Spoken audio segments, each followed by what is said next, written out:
The way of the Bodhisattva.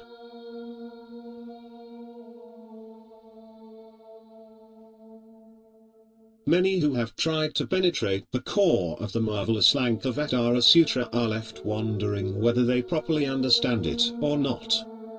Understanding, my friends, is today a widely misunderstood and misused word. Everything emanates from mind. Everything is born there and everything returns to this source of origination. Cut and dry. End of story. Some understand this fact and what it signifies perfectly. Others can watch this a million times and yet not have the slightest clue of what it truly means. Foolishly they use mind to grasp mind. Much like lost wolves howling at the full moon which they perceive as far beyond themselves. The power of Bodhi is perfectly intelligible and illuminative. Since beginningless time, mind has understood everything that appears before itself, perfectly and without interference. This is possible by its luminous deathless essence, which we in this school call Bodhi power, or the undivided awareness power of the awakened mind. This Bodhi power acts constantly within you. It flows naturally and encompasses you naturally like gravity encompasses this earth. It sustains those ridiculous energy signatures you worship as human bodies. It breathes this energy signature. It walks it, like walking a dog.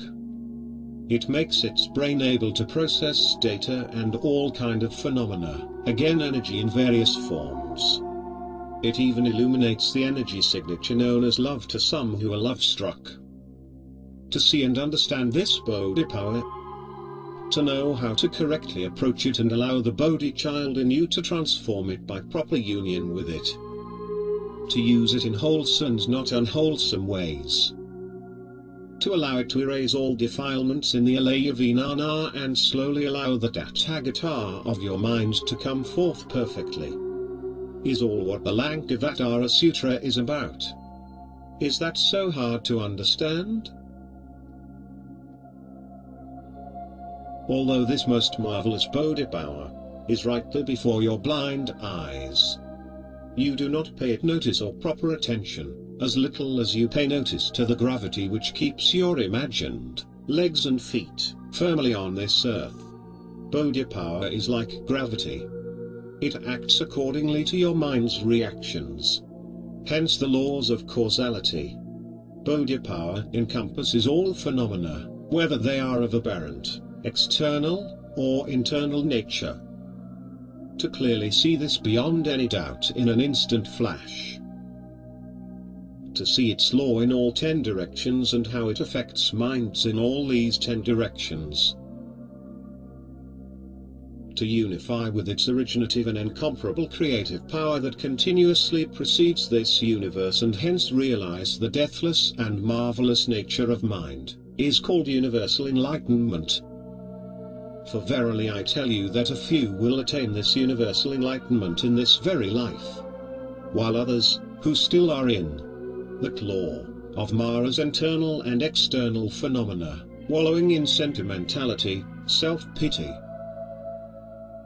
notions of universal eternal love and other illusions, will still have to gain the proper merit and virtue of a Bodhisattva in order to reach a state of perfect clarity before union with this Bodhi power. But universal enlightenment is not the end station for a predestined Bodhisattva, once the Bodhisattva has truly attained this self-realization. It knows the overwhelming joy of its mind's limitless freedom and strives further towards perfect and supreme enlightenment. To the blind and feeble-minded, it may look like the Bodhisattva is sleeping, but really he or she is not.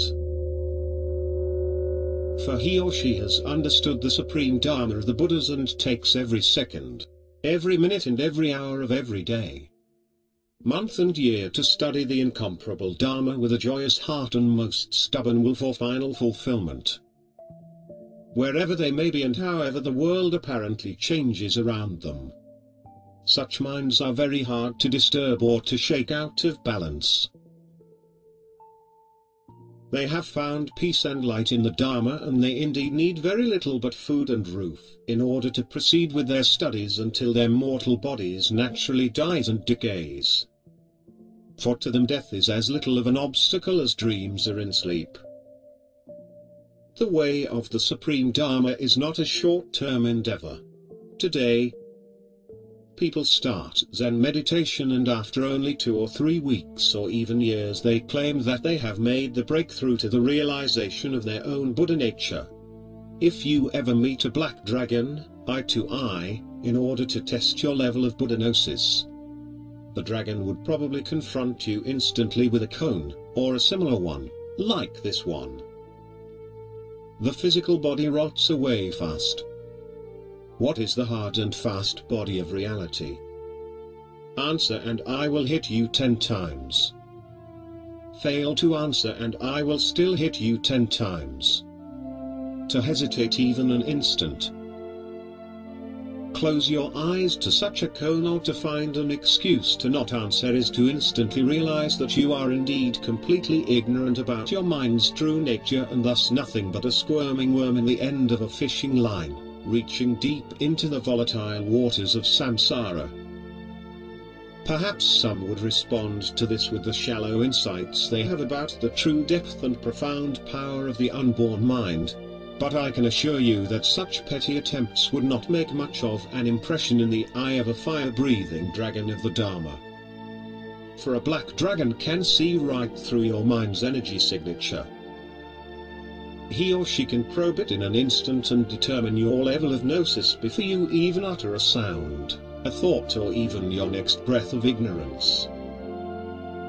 Some may understand the importance of this and apply it accordingly within their Dharma training, while others will shrug their shoulders as usual and go on walking around like the living dead in the realm of Mara, perpetuating their need for illusions and dreams.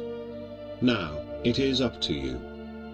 Because if you want to recollect your unborn Buddha nature, like Siddhartha Gautama once vowed to do when he left all behind, this is the only way. For how can you save or benefit all these beings if you are yourselves blind as bats before the obvious luminous unborn mind? If you understand this, you will succeed on your Bodhisattva path. If you do not, you will remain in this wheel of Mara's suffering realms for many kalpas ahead, together with all those who you could have stopped from any further suffering. May you strive diligently ahead and do not allow anything at all to stop you. All my hopes. Tozen.